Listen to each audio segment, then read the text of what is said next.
퇴직 후 여러분의 이름을 부르는 사람이 얼마나 남아있나요? 직장에서 늘 선생님, 과장님, 부장님이라 불리던 호칭이 사라진 뒤 나를 진짜 이름으로 불러주는 사람은 몇이나 있을까요? 오늘은 내 이름을 부르는 사람이 없다는 73세 전직 교사의 이야기를 통해 은퇴 이후의 감정 변화를 함께 살펴보려 합니다. 김선영 씨는 중학교 교사로 40년을 근무했습니다. 수많은 학생이 그녀를 김 선생님이라 불렀고 학교 안팎에서 늘 존경받는 존재였습니다.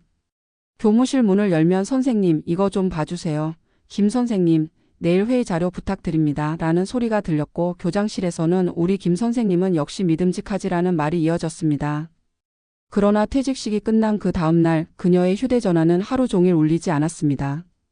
오늘은 쉬는 날이니까 그렇겠지라고 스스로를 달래던 그날 이후 전화는 점점 더 조용해졌습니다. 퇴직 후 첫 1년 김 씨는 스스로를 투명 인간처럼 느꼈다고 합니다. 아침에 일어나도 부를 이름이 없고 식탁에 앉아도 함께 이야기 나눌 사람이 없습니다. 남편은 이미 은퇴한 지 오래, 말보다 한숨이 늘었고 자녀들은 각자의 삶으로 바빴습니다. 그녀의 하루는 TV 뉴스와 식사 그리고 저녁으로 채워졌습니다. 그때마다 마음속엔 이상한 공허감이 피어올랐습니다. 내 이름을 불러주는 사람이 없다는 게 이렇게 외로운 일인지 몰랐어요. 그녀는 어느 날 일기장에 그렇게 적었습니다.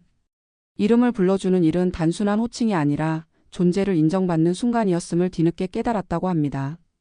퇴직 전엔 늘 해야 할 일이 있었고 찾는 사람이 있었습니다. 하지만 은퇴 후엔 아무도 나를 필요로 하지 않는다는 감정이 밀려옵니다. 이는 단순한 외로움이 아니라 정체성의 붕괴에 가깝습니다. 평생 직업인으로 살아온 사람일수록 직업이 사라질 때 자신이 함께 사라진 것처럼 느끼는 이유가 여기에 있습니다. 심리학적으로 이런 상태를 역할 상실 증후군이라 부릅니다. 직업과 사회적 관계 속에서 형성된 자아가 사라지며 자신을 정의할 언어가 사라지는 것입니다. 그래서 은퇴 후 첫 몇 년은 단순히 시간이 많아진 시기가 아니라 존재의 의미를 다시 찾아야 하는 시기라고 전문가들은 말합니다. 김 씨는 어느 날 우연히 근처 도서관 자원봉사 프로그램을 알게 되었습니다. 처음엔 그저 시간을 때우려는 마음이었지만 아이들에게 책을 읽어주는 활동을 하면서 조금씩 변화가 생겼습니다. 김 선생님, 이 책 다음에 뭐 읽어요? 라는 한 초등학생의 말이 그녀의 마음을 흔들었습니다. 오랜만에 누군가가 김 선생님이라 불러준 그 한마디가 다시 살아있다는 감각을 되찾게 했다고 합니다. 그 후 그녀는 지역 주민센터에서 어르신 대상 글쓰기 교실을 열었습니다. 참여자 대부분은 60대 이상, 퇴직 후 공통적으로 느끼는 외로움과 상실감을 글로 표현했습니다. 누군가는 나는 이제 아무도 기다리지 않는다고 썼고 또 다른 이는 나도 한때는 누군가의 보고 싶던 사람이었다고 적었습니다. 김 씨는 그 글들을 모아 소책자를 만들며 말했습니다. 이 책은 우리 존재의 기록이에요. 누군가의 이름이 다시 불려지는 순간이죠. 이 이야기는 한 사람의 감정 기록이자 우리 모두의 미래를 비추는 거울입니다. 우리는 종종 돈, 건강, 연금만이 노후의 핵심이라 생각합니다. 하지만 심리 전문가들은 은퇴 이후 가장 먼저 다가오는 위기가 관계의 단절이라고 강조합니다. 특히 이름을 불러주는 관계의 상실은 자존감의 붕괴로 이어집니다. 이는 단순히 외롭다는 차원이 아니라 존재의 의미를 잃는 일입니다. 그렇다면 우리는 어떻게 이 공백을 메울 수 있을까요? 첫째, 사회적 역할을 새롭게 정의해야 합니다. 직장인은 사라져도 사람으로서의 역할은 남습니다. 김 씨처럼 지역 사회나 봉사활동에서 자신을 다시 연결시키는 일은 큰 도움이 됩니다. 작은 모임, 독서회, 동호회라도 좋습니다. 누군가가 이름을 불러주는 순간은 그 속에서 다시 만들어집니다. 둘째, 자기 호명을 시도해야 합니다. 나 자신에게 이름을 불러주는 습관, 즉 오늘의 김선영, 잘 버텼어처럼 스스로를 인정하는 말이 생각보다 큰 힘이 됩니다. 외부에서 불러주지 않아도 나 스스로 내 이름을 기억하는 것, 그것이 자존감 회복의 출발점입니다. 셋째, 가족과의 새로운 관계 설정이 필요합니다. 은퇴 후 부모나 배우자가 집안에서 침묵하는 이유는 예전의 권위가 사라졌기 때문이 아닙니다. 새로운 역할이 아직 자리 잡지 않았기 때문입니다. 가족에게 이제는 함께 시간을 쓰는 사람, 서로 배워가는 동반자로 다가간다면 관계의 균형이 달라집니다. 마지막으로 중요한 건 감정의 이름을 아는 것입니다. 외로움, 상실감, 무력감, 공허함 등 은퇴 후 우리가 느끼는 감정에 이름을 붙이는 것만으로도 치유는 시작됩니다. 김 씨가 일기에 쓴 그 문장처럼 이름이 없으면 존재도 희미해집니다. 감정에도 이름을 붙여야 그것을 다룰 수 있습니다. 이제 김선영 씨는 매주 목요일마다 도서관에서 아이들에게 책을 읽어줍니다. 아이들은 여전히 그녀를 김 선생님이라 부르고 어떤 날은 김할머니라고도 부릅니다. 그녀는 웃으며 말합니다. 이제 누가 뭐라고 불러도 좋아요.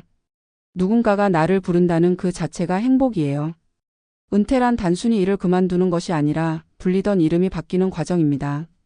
직함이 사라진 자리에 공백이 생기지만 그 공백을 새로운 관계와 의미로 채워 넣을 수 있다면 우리는 여전히 누군가의 이름으로 남을 수 있습니다. 오늘도 여러분의 이름을 불러주는 사람이 없다면 먼저 자신에게 말을 걸어보세요.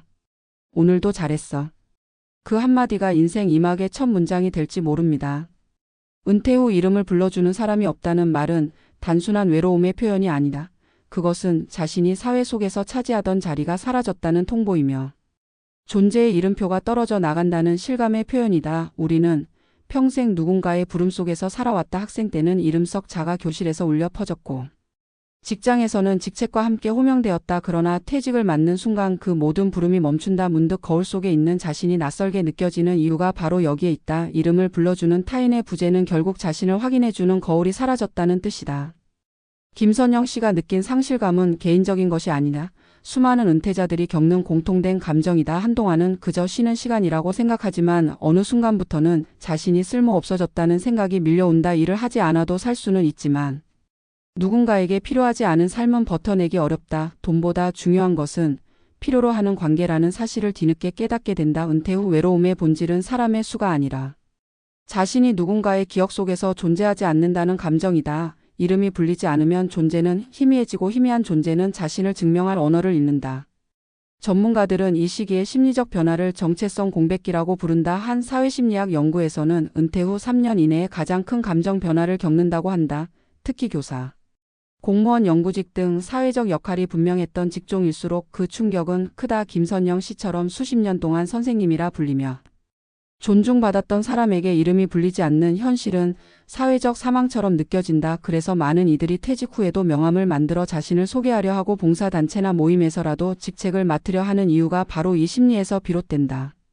하지만 문제는 그 호칭이 더 이상 예전의 권위를 상징하지 않는다는 점이다. 새로운 시대의 은퇴는 단순한 은둔이 아니라 재정의의 과정이어야 한다. 이름이 사라지는 것이 아니라 다시 만들어지는 시간이다. 그동안 사회가 불러주던 이름이 있었다면 이제는 자신이 스스로 불러야 한다. 김선영 씨가 다시 도서관에서 김 선생님이라 불리며 미소 지을 수 있었던 것도 누군가의 필요 속으로 자신을 다시 연결시켰기 때문이다. 사람은 결국 관계 속에서 존재를 확인한다.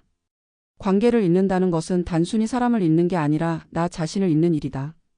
퇴직 후 첫 번째 해야 할 일은 경제적 계획이 아니라 관계의 재구성이다. 우리는 흔히 돈이 있어야 행복하다고 말하지만 실제로 은퇴자 우울증을 연구한 자료들을 보면 경제적 문제보다 소속감 결핍이 더 큰 원인으로 나타난다. 한 사회복지 연구에서는 소득이 낮아도 사회활동에 참여하는 은퇴자들이 훨씬 높은 삶의 만족도를 보인다고 했다. 결국 삶의 의미는 돈이 아니라 관계의 깊이에서 비롯된다. 은퇴 후 우울감의 70% 이상이 누군가와의 단절감에서 시작된다는 통계는 단순한 숫자가 아니라 사회적 경고이다.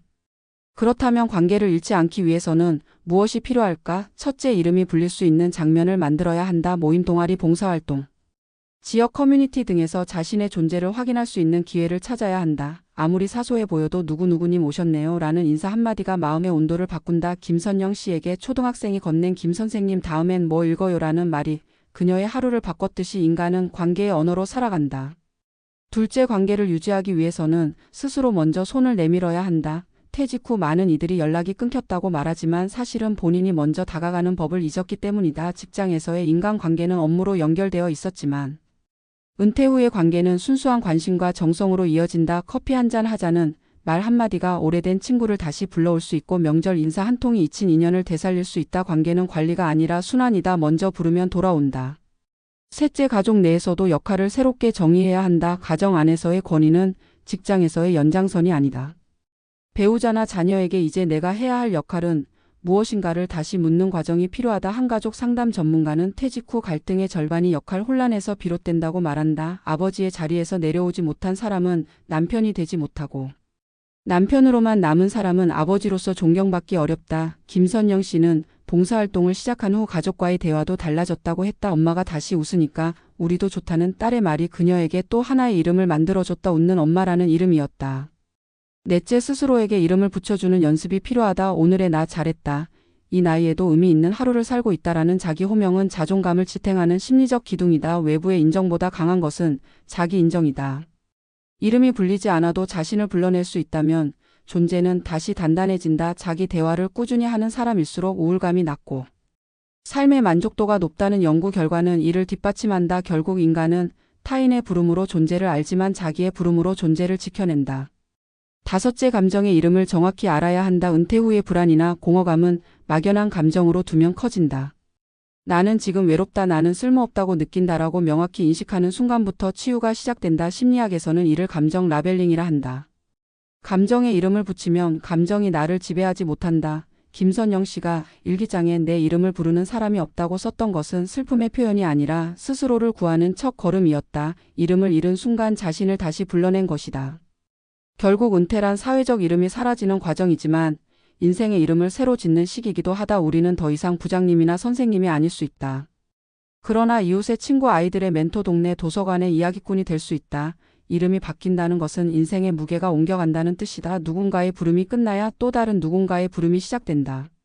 김선영 씨는 지금도 매주 목요일마다 도서관으로 간다. 아이들이 그녀를 김 선생님이라 부를 때마다 그녀는 마음속으로 대답한다. 그래. 나는 여전히 김선영이야. 이름을 잃지 않았다는 확신이 그녀의 눈빛을 다시 밝히고 있다. 은퇴 이후의 삶에서 진짜 중요한 것은 다시 불릴 이름을 찾는 일이다. 그것은 돈으로 살 수도 없고 과거의 명함으로 지킬 수도 없다. 사람은 결국 부름 속에서 살아가고 그 부름이 끊기면 자신을 불러야 한다. 이름이 사라지는 것은 끝이 아니라 새로운 호명의 시작이다. 인생 2막은 누군가가 아닌 내가 나를 부르는 순간부터 시작된다. 그리고 그 부름 속에서 우리는 다시 살아있음을 느낀다. 이것이 김선영 씨의 이야기이자 오늘을 사는 모든 은퇴자의 이야기이다.